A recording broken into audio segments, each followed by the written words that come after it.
Hi, I'm sharing today from one of my favorite rooms in our house, which is our kitchen. I'm getting ready to make challah and hamantashen for Purim, and so Purim is very much on my mind. So just a short message for us to think about. Purim has so many different aspects connected to it, the reading of the Megillah, costumes, festivities, carnivals, all sorts of things that maybe you grew up with or that you take your children to, grandchildren. But one of the central ideas of Purim is doing things for other people. So we have Mishloach Manot, otherwise known as Shalach Manas, where we give treats to friends, not in a tzedakah way, but just as an expression of friendship. Plus we give tzedakah, Matanot Levyonim, which are gifts to the poor. And we also are supposed to be friendly and have a meal with other people to include them. So everything is about coming together.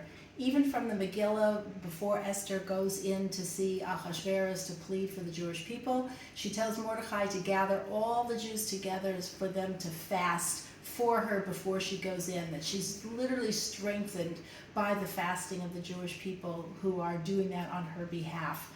So the theme of doing things for other people is what makes us a strong people and is what really allowed us to be successful in the fight for our lives against the decree that Haman had made to destroy, God forbid, the Jewish people.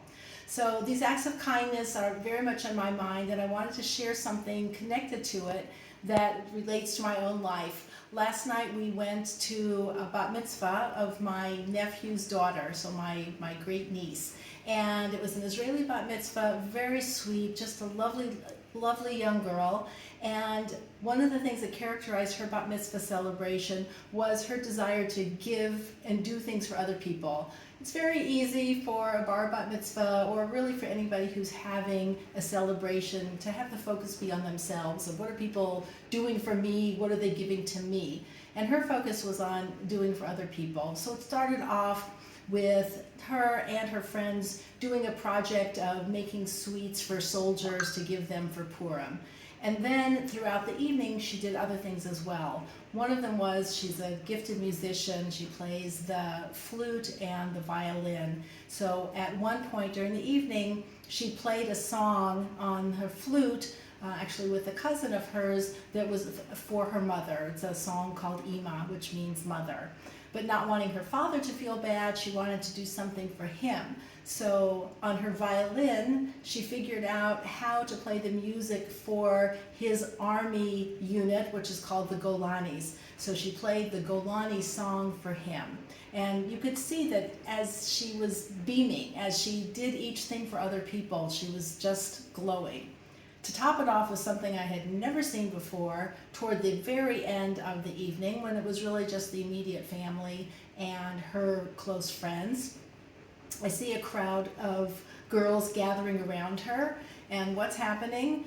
Somebody is there, a woman is there, braiding her very long hair, beautiful long hair down to at least the middle of the end of her back, braiding her hair, and then taking a scissors and cutting it off like to her chin. Why? She was donating the hair to an organization that makes wigs for children with cancer.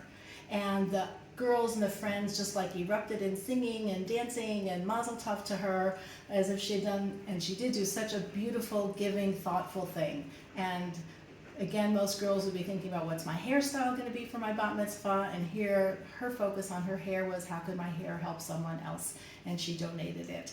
It was just a beautiful expression of kindness and of giving, very much in the theme of Purim. So we may not be gifted musicians, we may not be donating our hair, but everybody has something that they can do to give to another person to help make their day. It could be a phone call, it could be a smile, it could be on Purim, just a little treat to one other person to create a connection, but some act of friendship.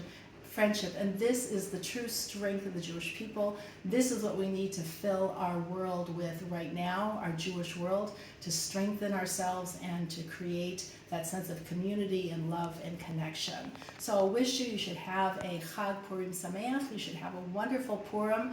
I hope it's filled with light, with joy, and with gladness, and that you feel connected to the Jewish people and people in our community. And also have a wonderful Shabbos after Purim is over.